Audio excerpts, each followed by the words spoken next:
Hi everybody, I'm Tom from Dignity Lifts. I'm going to give you tips on the toughest part of installing a Dignity Lifts DL1, and that is the little bracket that goes to the toilet. We've never done a really close-up video of this process, so I'm going to try to do that for you and let you know how it works. So these are the pieces that come with it. We call this a flat, this the plug, rubber plug, obviously nuts and bolts and washers. And then there's one Allen head screw that came attached to the flat. That's going to be important as well. So what we're trying to do here is make an L bracket that goes from the bottom of the lift to the toilet, and then the plug goes inside the hole where the hinge for your toilet seat was. Now this plug is not needed to keep the lift stable. The feet of the lift do that. The purpose of the plug is just to make sure the toilet lift doesn't walk around the bathroom, so it stays aligned with your toilet. So when we're all said and done, we want a nice L bracket with a plug sticking into that toilet hole. So here's how we're going to make that happen. The first thing we're going to do is we are going to stick the long bolt through the slot in the flat. The next thing we're going to do is put a washer and a nut on that. First, one nut. And this nut's job, this nut's job is going to be to tighten down to the flat, forming a solid 90-degree angle, right?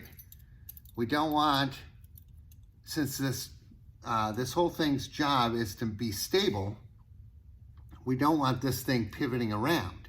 We want it right upside down. So that's the next thing. All right, now, every toilet is different. So this has threads on one end, no threads on the other end. Some toilets, you will go up from the bottom and then go meet this right in here for the threads, you know. Other toilets, you will put this in from the top and then go all the way down till you hit the threads, thus expanding it that way. Sometimes it could go all the way from the bottom, but with the threads at the bottom. So find a way that this plus this makes a pin that is sort of snugly put inside the toilet. So you put the pin in. Now, you want the big washer and, another nut onto the bolt and the big washer, like this. So what this will do, notice how I haven't tightened either one of these things down yet.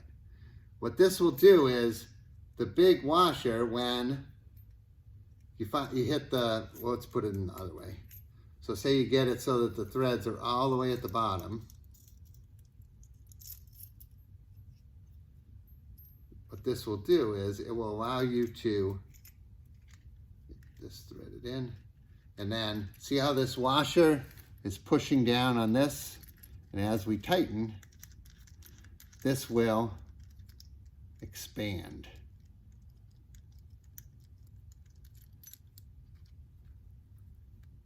Tighten from there to there, and this will expand. So that's a good way to make this extra super snug to the toilet. Then you will tighten this nut back up here to make this extra super snug to the flat. Then when this is in your toilet and this is set up, now, all we have to do is line up this hole with this slot. So you'll have these two plugs on the toilet, flats kind of laying on the porcelain a little bit, maybe a little bit over the porcelain. Then the trickiest part of the operation altogether is getting this screw into this slot. Here's how I do it. The Allen wrench we sent you has a pivot side of it. Put it on there. Then go in You gotta look to make sure that the wire is out of the way. And you go like that, and then in. The whole time I got the screw on the thing.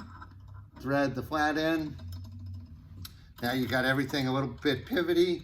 Tighten this down to make tighten this nut down. Lowest nut down to make the plug snug. Tighten this nut up to make the L stable, to get rid of this slop. And then tighten this nut to get to this in the right place. So, and if you find that your lift doesn't align well with your toilet bowl, like it needs to move forward or backward, the way to do that is by pivoting this in the slot to make it sort of more like a V or straight or a deep, like almost flat. And that will allow you to move the lift forward and backward. So there you go, 6 extra minutes of installation instructions, all related to the fact that we didn't design a great bracket. It's really good once it's installed, but the installation can be a little tricky, and I apologize for that. If I have any ideas on a better installation design, I'll certainly implement them. Thank you.